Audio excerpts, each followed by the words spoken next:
Tiene la palabra la diputada María Gabriela Hernández.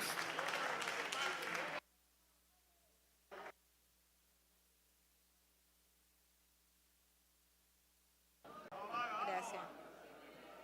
Muchísimas gracias. Dios me permita con humildad hacer hoy representación y voz de quienes hoy no están representados acá por una sentencia injusta e inconstitucional, que es el pueblo de Amazonas, uno de los más afectados también por la implementación del arco minero. El arco minero, a mi modo de ver, es la mayor de las contradicciones e hipocresías que he podido presenciar en estos 17 años que observo el accionar y devenir de este gobierno. Contradicción e hipocresía con nuestros connacionales. Contradicción e hipocresía con la propia ideología bolivariana que en el 5º punto del Plan de la Patria hace una exhortación al cuidado del ambiente y de la vida. Y una contradicción e hipocresía con los pueblos del mundo. Y voy a explicar por qué. En Naciones Unidas, Venezuela hizo un compromiso de 17 propósitos para este milenio, de 17 propósitos para superar la pobreza,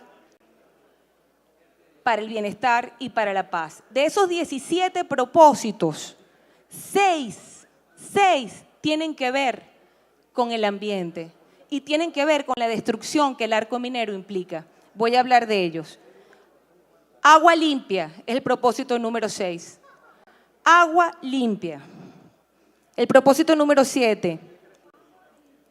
Energía asequible no contaminante. Propósito número 11. Ciudades sostenibles. Propósito número 13. Acción por el clima. Propósito número 14. Vida submarina. Propósito número 15. Vida de ecosistemas terrestres. La afectación de 111.843 kilómetros cuadrados, el 12% de nuestro territorio, a través del arco minero, afecta estos propósitos y los contradice y nos coloca en una posición de hipocresía e incumplimiento con estos propósitos. Fíjense bien, vamos a hablar del agua limpia, que dice Carabobo.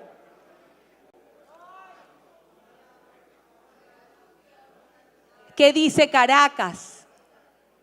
¿Qué decimos en Monagas? ¿Qué dice la hidrológica de Venezuela que no atiende nuestros llamados? ¿Qué dicen las hidrológicas regionales que no atienden los llamados? ¿Qué dice Margarita, que tiene su tubería rota submarina desde hace tanto y no tiene agua? Pero más aún, ¿qué hay de las tantas plantas de tratamiento de agua en todo el país que están inutilizadas hoy en día? Y que sus aguas negras, entonces, las aguas negras que producimos en nuestras ciudades van corriendo a nuestras fuentes y manantiales de agua. ¿Por qué allí no hemos cuidado? ¿Por qué allí no hemos sido objetivos? ¿Por qué allí no hemos cuidado? Hay energía asequible no contaminante. Este año, por falta de inversión, por falta de cuidado y porque no conservamos las aguas que llenan los embalses del Caroní, hemos sufrido una de las peores crisis de energía que hemos vivido en Venezuela. Esto ha parado producción, esto ha parado todo, esto ha traído desesperanza en nuestro pueblo, ha traído desatinos con nuestras comunidades.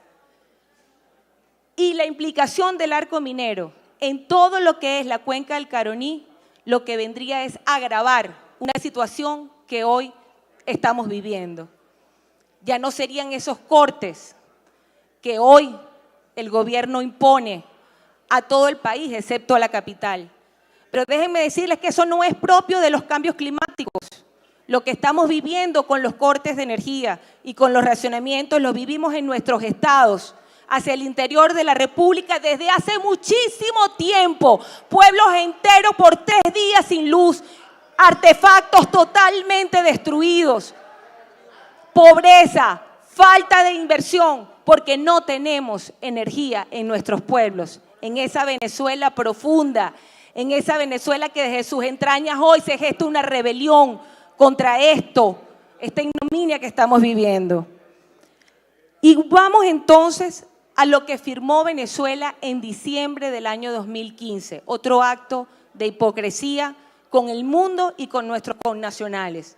En diciembre del 2015, Venezuela firmó el Tratado de París sobre Cambio Climático, junto con muchos otros países. Lo hizo ley el 31 de diciembre del 2015 y lo ratificó ahorita, en abril, junto con muchos países del mundo. Ese acuerdo de París sobre cambio climático implica dos obligaciones fundamentales para los países del mundo. La mitigación del CO2, eso implica conservar los bosques, eso implica el cuidado de bosques, eso implica la siembra. ¿Y saben algo? En manos del Estado, solamente entre Monagas y Anzoátegui se quemaron 15.000 hectáreas de bosque de pino, del segundo bosque de pino más grande del mundo, se quemaron en un solo acto. El Parque Henri Pittier, los aragüeños les duele todavía, como el Parque Henri Pittier se quemó entero.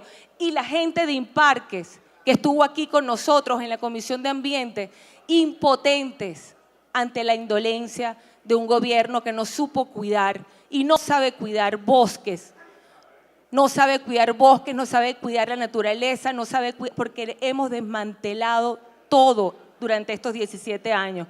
Al romper con la institucionalidad de la República, se ha afectado gravemente todo lo que es nuestra seguridad y nuestras formas de darnos calidad de vida.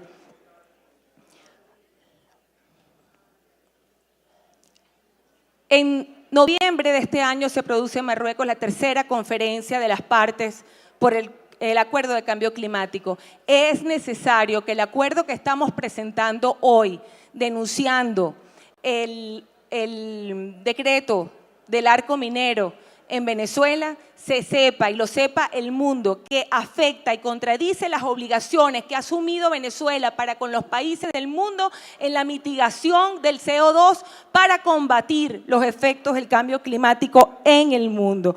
¿Por qué también sostengo que es una contradicción y una hipocresía este decreto del arco minero? Porque con él se pretende pagar una deuda.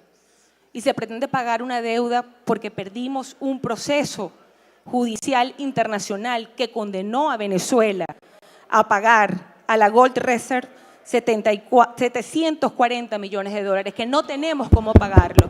Y a través de este decreto pretendemos entonces dar en pago con la vida de los venezolanos y de las generaciones futuras, pretendemos pagar una deuda.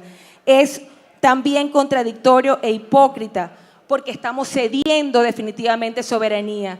A confesión de parte, relevo de prueba. El diputado que me antecedió decía que no tenemos control sobre la minería ilegal que hay en este momento en esa zona. ¿Y por qué no tenemos control si tenemos 17 años de un gobierno? Tenemos sentada acá quien fue una ministra de la Defensa. ¿Por qué no hay control sobre esa minería ilegal?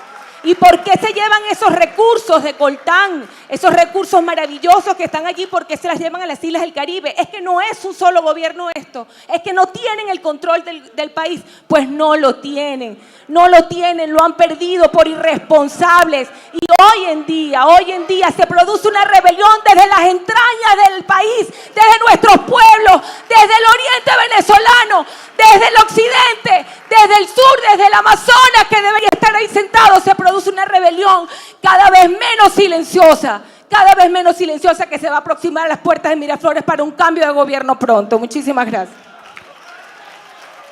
Muchas gracias, diputada Hernández. Tiene la palabra el diputado.